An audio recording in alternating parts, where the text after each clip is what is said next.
후방에서부터 제가 빌드업하고 있는 거예요. 지금 제가 펩 과르디올라 스타일의 어떤 그런 그래서 대머리는 안 될 거예요. 근데 꽃나님 343인가요?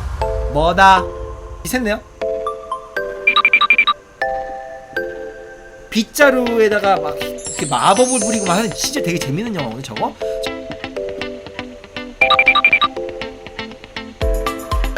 박수 한번 주세요.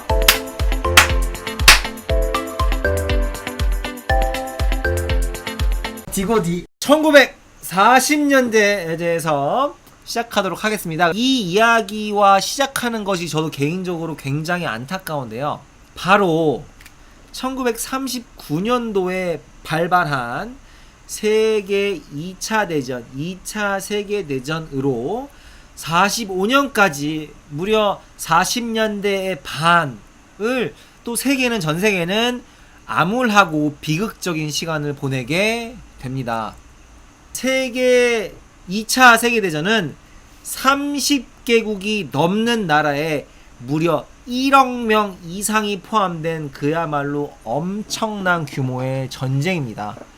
그리고 2차 세계대전은요, 인류 역사상 가장 많은 사상자를 내고 가장 많은 사람이 포함된 그야말로 엄청난 규모의 전쟁입니다. 전사자가 약 2,500만 명에 다르고요. 민간인도 3천만 명에 이르는 자를 낸 전쟁이라고 합니다. 어떻게 시작이 되었냐면 꼴 보기 싫은 얼굴 또 나왔어요.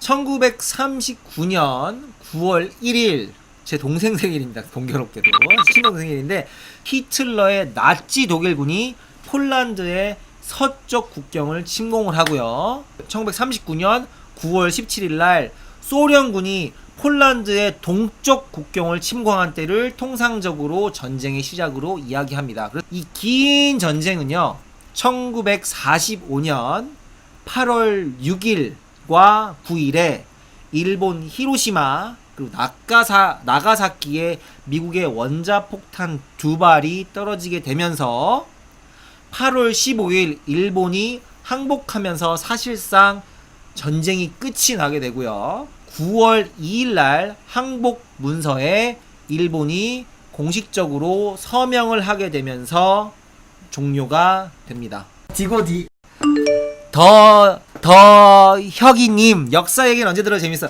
역시 디고디를 듣는 분들은 굉장히 역사에 관심이 많은 그러한 분들입니다. 그렇죠? 네. 가까운 중국에서는 1946년 국공내전의 두 번째, 그래서 중국 언론들은 해방전쟁이라고 부르기도 하는데, 이 전쟁으로 인해서 중국 공산당이 중국을 통일하게 되고요. 그 다음에 49년도에 중화인민공화국이 수립이 됩니다. 이 브레튼 우주 체제를 통해서 브레튼 우주 협정이 탄생하고요. 그로 인해서 우리가 잘 알고 있는 IMF 국제통화기금과 국제부흥개발은행 IBRD가 설립이 됩니다. 그래서 통화 가치를 안정하고 무역이 진행되고 개발도상국의 지원 목적이고 주요하게는 환율을 안정시키는 것이 목표입니다. 굉장히 저게 그 레어한 이미지라고 하는 드문 이미지.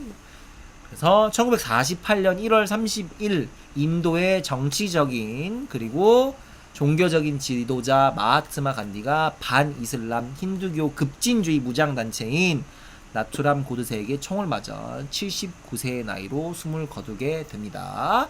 지금까지가 이제 역사적인 경제적인 어떠한 그러한 사건들이고 간략한, 슬슬 제가 항상 뭐라 하죠, 전체적으로 어떤 일들이 1940년대에 있었고 그래서 기술과 문화를 가지고 점점점 좁혀오면서 디자인 얘기를 제가 착착착 하는 빌드업, 여러분 빌드업 하는 겁니다. 후방에서부터 제가 빌드업 하고 있는 거예요. 지금 제가 저는 빌드업을 아주 중요시하는 펩 과르디올라 스타일의 어떤 그런 꽃남이 크크크 빌드업식 강의인데, 그렇죠, 빌드업을 제가 착착 뒤 후방에서부터 더혁이님 디자인계의 펩, 그렇죠.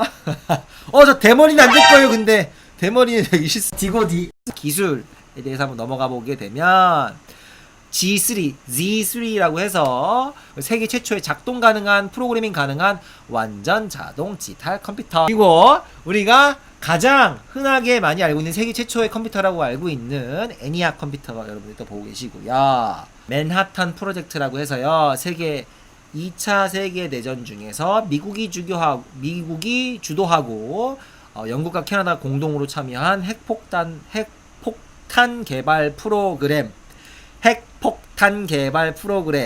디고디. 1947년 이분 있죠. 척 예거라는 분에 의해서 처음으로 음속 장벽이 깨졌다고 합니다.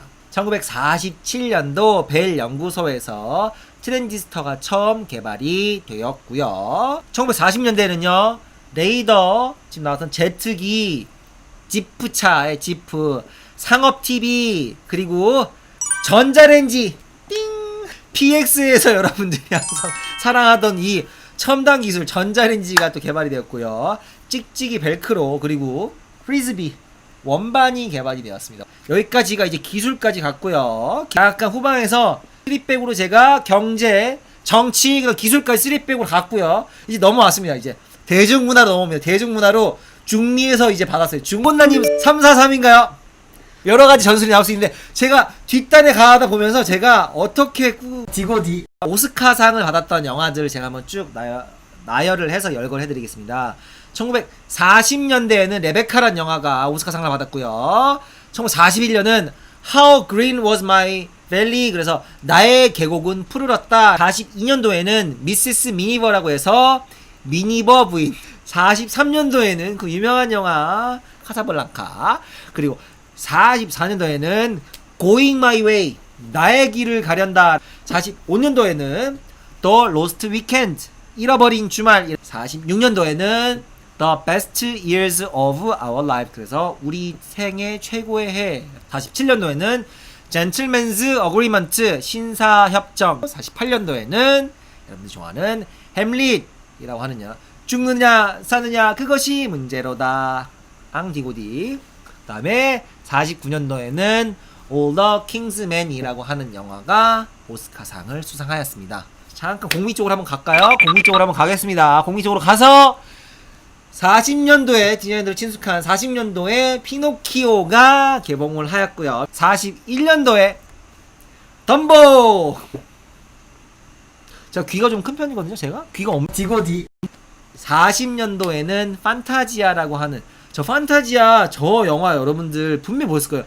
이 미키마우스가 모자를 가지고 빗자루에다가 막 이렇게 마법을 부리고 막 하는 진짜 되게 재밌는 영화거든요. 저거 저 어렸을 때 봤는데 기억이 되게 남아있는 영화입니다. 저의 기억에는. 42년도에는요 담비. 참 되게 특이한 게 40년대 하면 2차 세계대전, 2차 세계대전 이런 이야기만 하지만 30년대부터 황금기를 맺었었던 헐리우드의 그런 영화들인데, 지금 보시게 되면 헐리우드는 40년대에도 어떻게 보면은 그런 명맥을 이어가게 됩니다. 디고디. 음악으로 한번 가볼까요? 음악은 40년대에도 있잖아요. 20년대 중반에서부터 인기를 끌었었던 이 재즈 중에서도 스윙이라고 하는 장르가 30년대 그리고 40년대에도 인기를 끌게 됩니다. 40년대 후반부터 프랭크 시나트라, 비밥, 락앤롤들이 인기를 얻기 시작합니다. 문학에는 For Whom the Bell Tolls, 그래서 누구를 위하여 종은 울리는가 라고 하는 어니스트 해밍웨이의 소설이 발표가 되고, 40년대와 44년에는 있잖아요.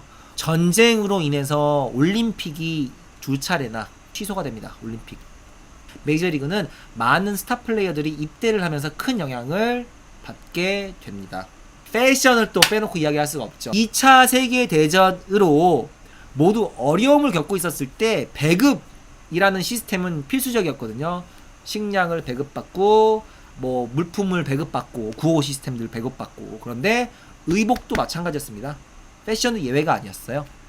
스타일보다 실용주의적이고 기능적이고 편안함을 추구하게 됩니다. 그리고 40년대에는요 프랑스 패션의 몰락으로 헐리우드가 패션을 선도하게 됩니다. 그리고 당연하겠지만 배급과 전쟁으로 실크나 우피 같은 아이템들이 수입이 어려워지면서 옷감의 사용이 급격하게 변화가 됩니다.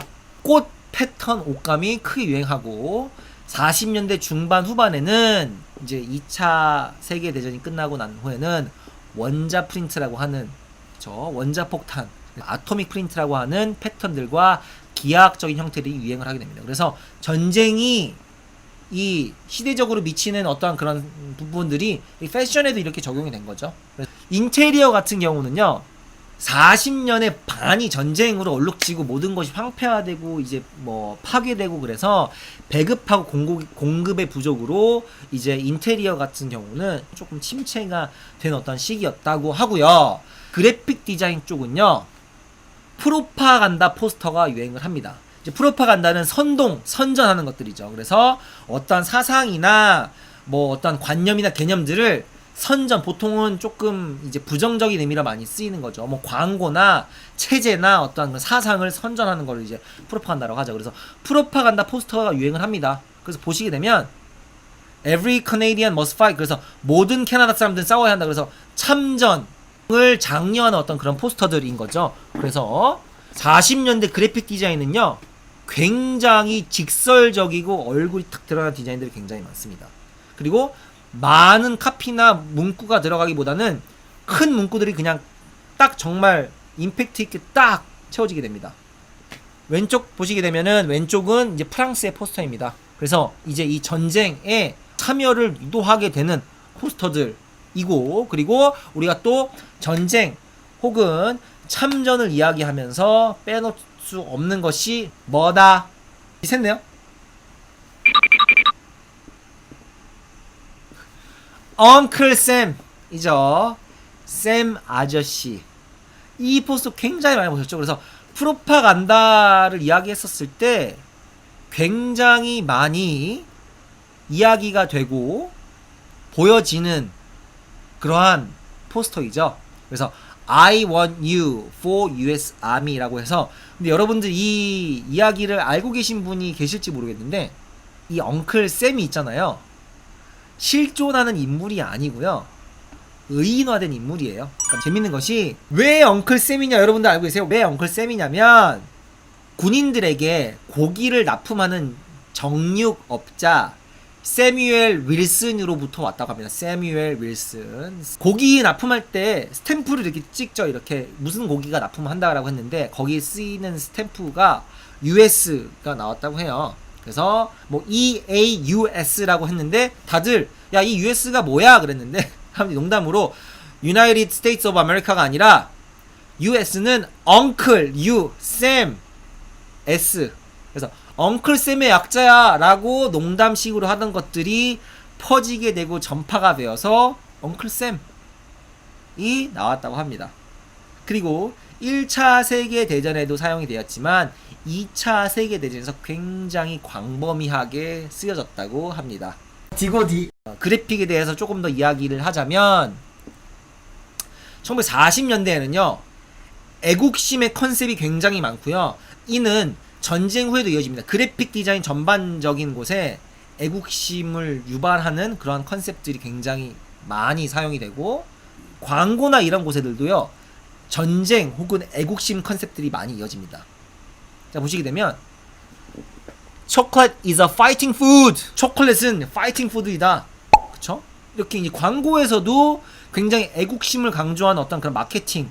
그리고 나서 전쟁 후에 경제가 점점 호전되면서 이제 광고 붐이 일어나죠. 그래서 광고 붐이 일어나면서, 왜냐면 사람들한테 구입을 부추기고 소비를 이제 부추긴 어떤 그런 것들인데, 그 후로부터는 긍정적인 메시지들이 나타나기 시작합니다. 그래서 보시게 되면 이제 이러한 것들, Ride like a king in a monarch. 킹처럼 타라. Like a king. Fresh up and smile, 7up. 그래서 조금씩 이렇게 긍정적인 이미지들과 문구들이 나온다고 하는데, 보세요. 오레오.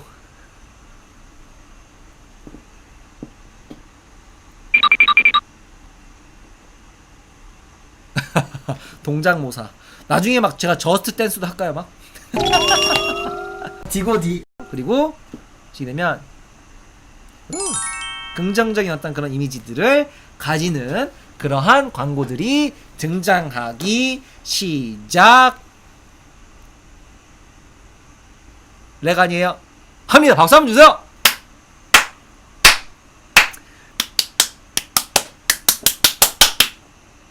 이 제발 제가 디자인 사주 얘기하면서 전쟁 얘기 좀 안 했으면 좋겠어요. 제가 40년대 이후로는 뭐 냉전이 있긴 한데 냉전 때는 뭔가 좀 재밌는 일들이 또 많거든요. 그때는. 그래서 이제는 50년대부터는 조금 아주 재미있게 이야기를 할 수 있는 어떤 그러한 될 것입니다.